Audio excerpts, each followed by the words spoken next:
Professor Marcos com mais uma aula de Biologia 1. Hoje, pessoal, dando continuidade ao estudo da bioenergética, vamos trabalhar fotossíntese.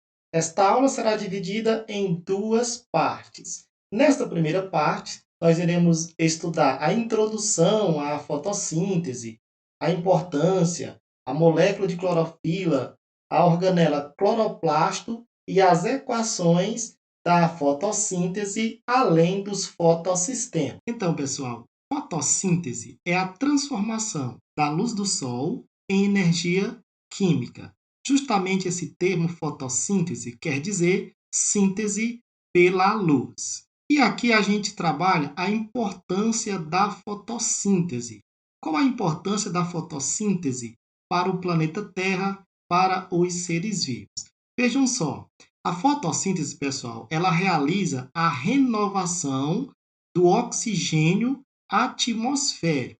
Só para ter uma noção, cerca de 21% do oxigênio presente no ar atmosférico é lançado pela fotossíntese. Ainda conduz o fluxo de matéria e energia nos ecossistemas.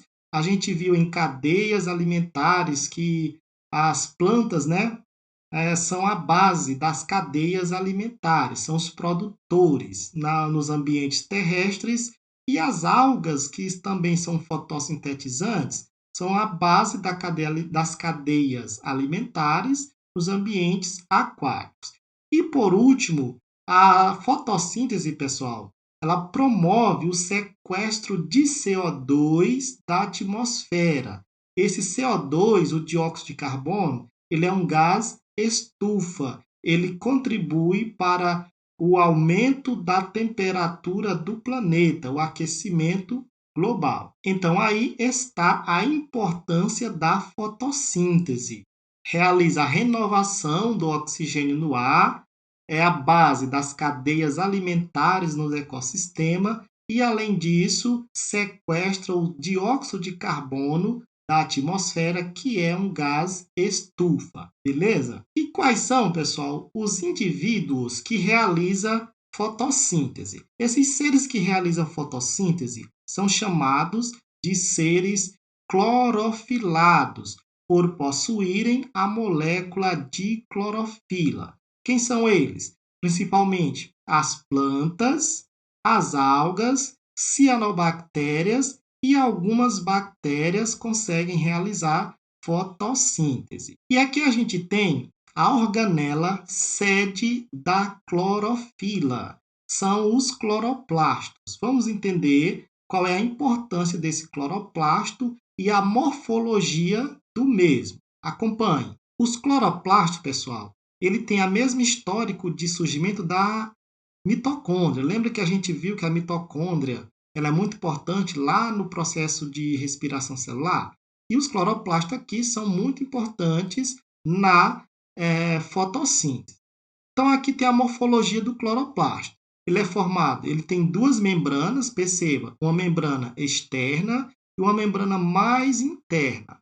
Aqui no interior, essa parte interna aqui do citoplasma, a gente chama de estroma, pessoal. Esse estroma é formado por uma substância, que preenche toda essa região. O que tem mais ainda nesse cloroplasto?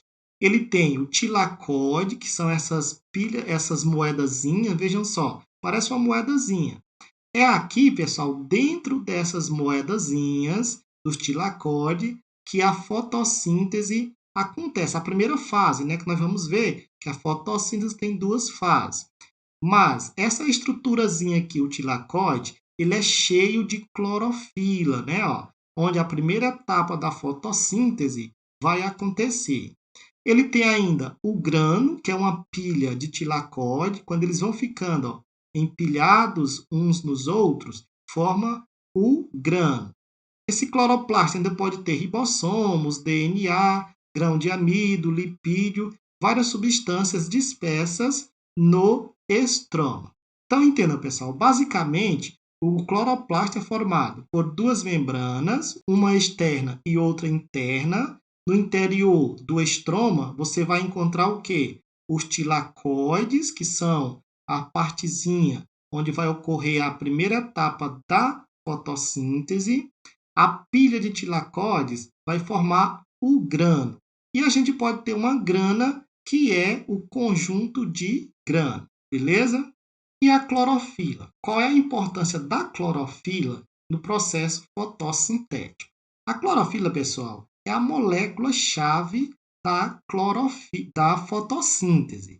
Mas vamos entender, não é somente a clorofila o pigmento responsável pela fotossíntese. Existem vários outros pigmentos junto com a clorofila.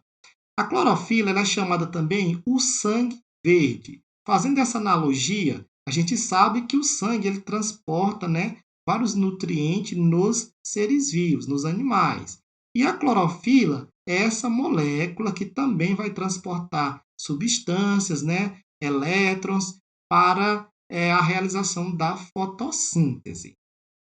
Então, perceba a semelhança também entre a molécula de clorofila e a molécula hemoglobina. Na molécula de clorofila, a gente tem o centro formado por magnésio, e já na molécula de hemoglobina, a gente tem a molécula de ferro. Essa clorofila, pessoal, ela absorve a luz para a realização da fotossíntese, principalmente a luz na cor azul e violeta, e vai refletir principalmente a cor verde. Aquela cor verde que a gente percebe nas plantas é porque a clorofila está refletindo a luz verde. Existem vários tipos de clorofila, A, B, C, D, porém, as mais importantes para a fotossíntese são as clorofila A e a clorofila B. Qual é a diferença entre essas duas clorofilas? A clorofila A ela está muito diretamente relacionada com a realização da fotossíntese. Já a clorofila B, simplesmente na fotossíntese, ela atua ampliando a faixa de luz. E perceba aí no fundo na imagem que a diferença básica entre essas duas clorofilas A e B é somente o R, o radical. Na clorofila A você tem o CH3 e na clorofila B você tem esse carbono dupla O e hidrogênio aí. Então essa é a diferença entre os dois tipos de clorofila. E aqui a gente tem as equações da fotossíntese. Existe uma equação geral e uma equação reduzida. Basicamente a gente tem os reagentes e os produtos. Veja só, são usados o quê? 6 moléculas de dióxido de carbono mais 12 moléculas de água que, na presença da luz do sol e pigmentos fotossintéticos, irão produzir a molécula de glicose, 6 moléculas de água mais 6 oxigênios. E a equação reduzida, perceba que é uma formazinha de mostrar aquela equação geral. Nos reagentes nós temos gás carbônico e água, na presença de luz e pigmentos, produz carboidratos, água e oxigênio. Prestar atenção nessas reaçõezinhas, pessoal, que podem aparecer em questões. E os fotossistemas? Existem 2 fotossistemas onde a fotossíntese acontece, pessoal. Antes de entender esses 2 fotossistemas, vamos compreender o que é esse complexo antena.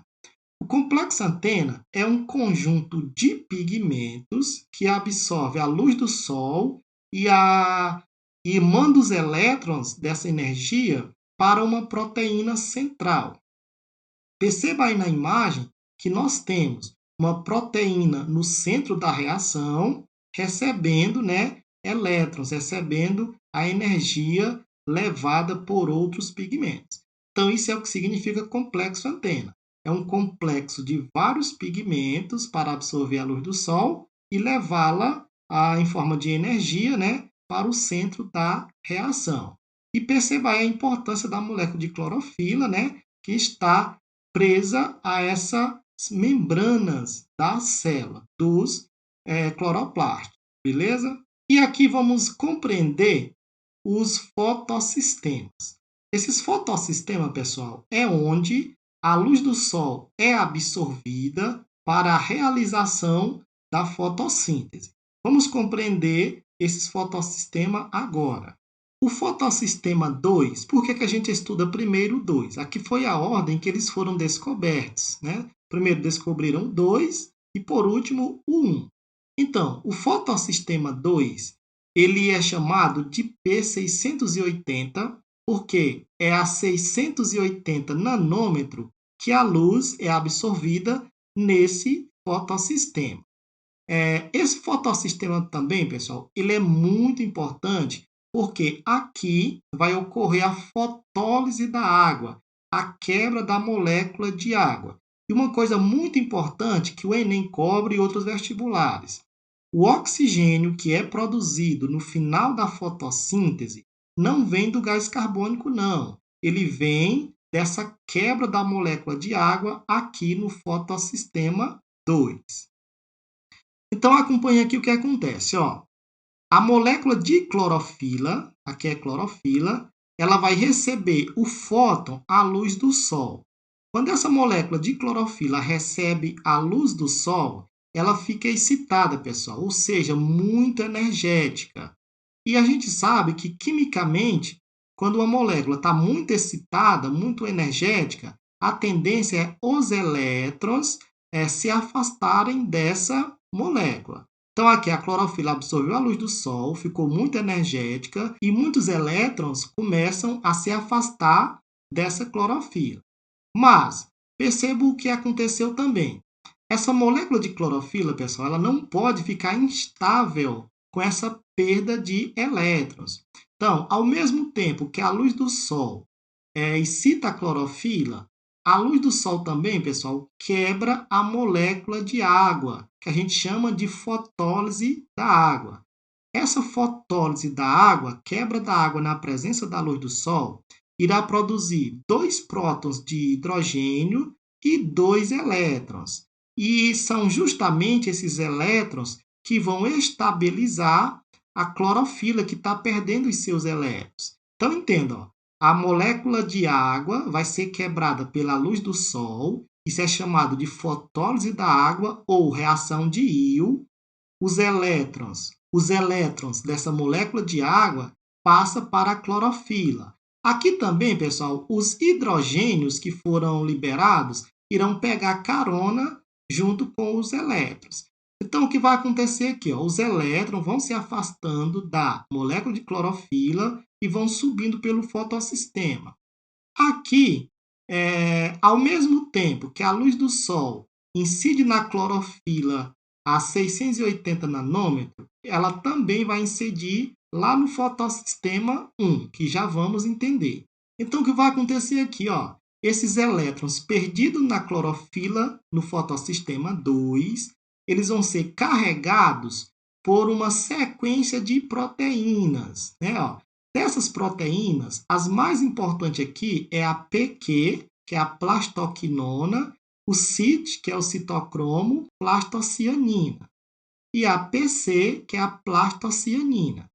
Então, essas proteínas, pessoal, elas vão carregar esses elétrons do fotossistema 2 e levá-los para o fotossistema 1. O que vai acontecer aqui? Ó, os hidrogênios também passaram para fora, né, do cloroplasto. Depois eles voltam aqui por essa cadeia transportadora e é justamente a volta desses hidrogênios, semelhante lá na cadeia transportadora de elétron que a gente viu na mitocôndria, que vai ajudar a produzir ATP. Aqui nós temos o ADP mais o fosfato inorgânico, né, ó, produzindo ATP, a energia. Isso acontece devido à volta dos hidrogênios, né, para dentro do cloroplasto. Beleza? Então, aí no fotossistema 2, pessoal, você tem que entender qual é a importância desse fotossistema. A importância desse fotossistema é a quebra da molécula de água na presença da luz do Sol para os elétrons que são perdidos da quebra da molécula de água estabilizarem a clorofila que perdeu seus elétrons por ficar muito energizada. Esses elétrons vão migrando da clorofila e vão ser transportados por uma sequência de proteína, chamada aí também cadeia transportadora, viu, pessoal, de elétrons. E agora vamos entender o que acontece no fotossistema 1. O fotossistema 1, pessoal, ele é chamado de P700. O que foi que aconteceu aqui agora? Essa numeração é o comprimento de onda que a clorofila absorve a luz do Sol. Lá no fotossistema 2, a clorofila absorve a luz a 680 nanômetros. E aqui no fotossistema 1, a clorofila vai absorver a luz a 700 nanômetros. Esse fotossistema 2, ele produz o NADPH. Qual é a importância desse NADPH? É ele, pessoal, que vai ajudar a formar a molécula de glicose, beleza? Então vamos entender aqui o fotossistema 1. Quando os elétrons chegam na clorofila do fotossistema 1, o que vai acontecer? Essa clorofila também, pessoal, ela estava instável, porque ela também perdeu elétrons com a excitação da luz do Sol. Essa proteína PC, que é a plastocianina, ela é muito importante, porque é ela quem faz a ponte entre os dois fotossistemas, a ponte final. É ela quem entrega os elétrons para estabilizar a proteína no fotossistema 1. E essa clorofila do fotossistema 1, pessoal, perceba que os elétrons dela também foram perdidos. Aqui tem outra proteína muito importante, que é a ferrodoxina, a AFD. Essa ferrodoxina, ela recebe os elétrons perdidos pelo fotossistema 1 e entrega esses elétrons ao NADP, que é o fosfato de nicotinamina adenina dinucleotídeo. Aí o que acontece? Esse NADP ele vai ser reduzido a NADPH, que é justamente esse NADPH que irá ajudar a produzir a molécula de glicose, mais esses hidrogênios. Perceba esses hidrogênios? Os hidrogênios eles vieram lá do fotossistema 2. Então, pessoal, entendendo aqui esses dois fotossistemas. Na próxima aula, nós iremos trabalhar as duas fases da fotossíntese e eu já adiantei os fotossistemas, porque é necessário você compreender esses fotossistemas para entender a reação, a primeira etapa da fotossíntese e a segunda etapa. Então, recapitulando, esses dois fotossistemas é o momento em que a clorofila absorve a luz do Sol para realizar a fotossíntese. Lá no fotossistema 2, a luz vai ser absorvida a um comprimento de 680 nanômetros. Lá naquele fotossistema 2, a molécula de clorofila, quando recebe a luz do Sol, ela fica muito energizada e os elétrons começam a se afastar daquela molécula de clorofila. Em seguida, a luz do Sol também quebra a molécula de água, que vai liberar 2 prótons de hidrogênios e 2 elétrons. Aqueles elétrons liberados pela molécula de água estabilizam a molécula de clorofila. Os elétrons liberados pela molécula de clorofila no fotossistema 2 passam para o fotossistema 1 por uma sequência de proteínas carregadoras de elétrons. Os elétrons que estão chegando do fotossistema 2 no fotossistema 1 irão estabilizar a molécula de clorofila a 700 nanômetros. Os elétrons perdidos da clorofila no fotossistema 1 serão entregues ao NAD pela ferrodoxina. O NAD se reduz a NADPH, que irá produzir a molécula de glicose. Beleza? Então, nossa aula por hoje era isso e até a próxima. Valeu!